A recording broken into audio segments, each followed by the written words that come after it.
Hello. Today I'll be talking about the truth about self-improvement. So I started my self-improvement journey around 1 year ago.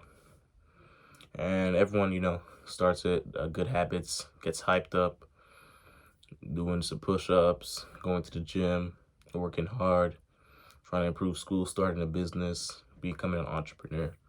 Now I can say, when people ask me what do you want to be when you grow up, I can say I already am it. I'm an entrepreneur. It's technically what I say. And the truth is, most people are trying to find the easy way out, thinking, oh, what's the easiest business model? What's the easiest this, that? The truth is, it's not easy at all. The true realization is that this is hard, and it's going to take a lot of hard work. So thinking becoming an entrepreneur is, oh, but start a business, hire someone to do the work for me, outreach, live the 4-hour work week. Get out of your mind, because someone has to do the dirty work. It takes a long time. Business is exponential growth. It starts slowly, no growth for a year, 2 years, all of a sudden explodes. Like the analogy that I've heard Joe Kaplan use. He says it's like popcorn starting your business, SMMA. You put it in, there's nothing happening for a long time. And then one pops, two pops, three pops. The next thing you know, the whole bag is so full, it's about to explode. And I always like to say to my friends, oh, I can feel the exponential growth coming up. I can feel the peak, the slip. I can feel it coming. But reality, it's going to take a long time. And it's going to come when you least expect it. You got to do the hard work. I was over here thinking my SMMA, I was going to use the Iman Gadzhi method. I don't have to do any hard work. Just hire some outsourcers. I'll just do it. But the truth is, it was hard to close clients. And I wasn't competent. I had no idea what I was doing. So I actually have to learn how to do Facebook ads. I have to learn how to actually help people. I know I was trying to be the arbitrage master, but it's really hard to sell when you don't know what you're talking about. You can't go and sell to someone about Facebook ads if you don't even know what CRM is, click-through rate, and none of that. So it's going to be really hard talking the language. And I think it helps to use vocabulary so you can sound smart and less salesy, and so you know what you're talking about. They can believe you're competent enough. So I think I started the SMMAs in end of sophomore year.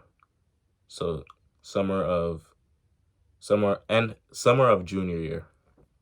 And I made the logo, did the, the thing that everyone does. Oh, let me spend 10 minutes designing my website, a couple days making the logo, making the profile picture. It took at least, I'd say, 2 to 3 months to actually start the work, to actually hop on my first cold call, to actually type the DM, to actually find out over here, finding the perfect clients, finding the perfect profile picture.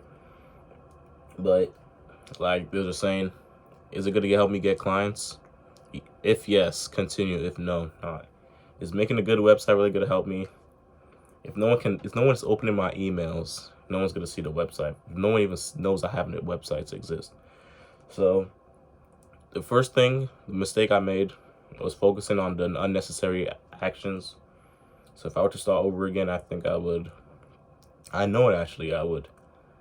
try and scrap up some money if I had some, instead of being and have very scarcity mindset. I had a very scarce mindset, didn't want to spend money. But then I realized inflation is going through the roof, and our money is getting less value every day. So I might as well spend it. I'm not gonna buy anything. So what am I saving up for? What is $50 $100 gonna do for me? I'm not buying any food. I don't have rent to pay, so might as well invest in myself and my knowledge.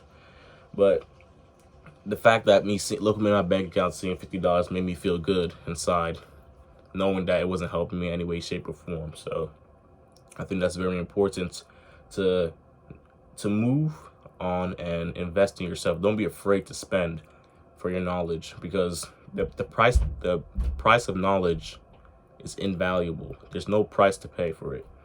There's some things online that you can pay for. That's everyone talk about. Oh, it's free, but once you put your money into something, it gives a new form of motivation. It's, oh, I spent my money in this, so I actually have to do it. I can't just mess up, play around.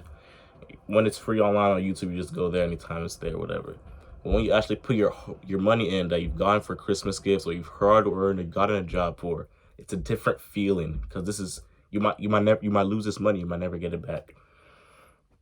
So I think the mistake most people make is thinking it's easy, and they're afraid to invest in themselves, they're afraid to take the first step. They're too busy playing around, making the website, making the perfect logo, making a perfect description. If it's not making you money, then why are you doing it at the end of the day? So I think the first step is to focus on outreach. If you have no idea what you're doing, learn along the way. Send an email and do the dirty work. Don't be afraid to do the dirty work. My friend was always telling me, oh, you should work for free, work for free. I'm like, I'm just trying to get money. So it doesn't matter. But I realized no one's going to pay a random 16-year-old to do ads who have no idea what they're doing. Spend $1,000 a month on a random teenager who has no idea how to run Facebook ads. So unless I have to be like the greatest marketer of all time, and it's a steady progress, not gonna lie. So you gotta take hard work, you gotta take time and discipline. So don't be afraid to put in the effort, and remember, keep working harder.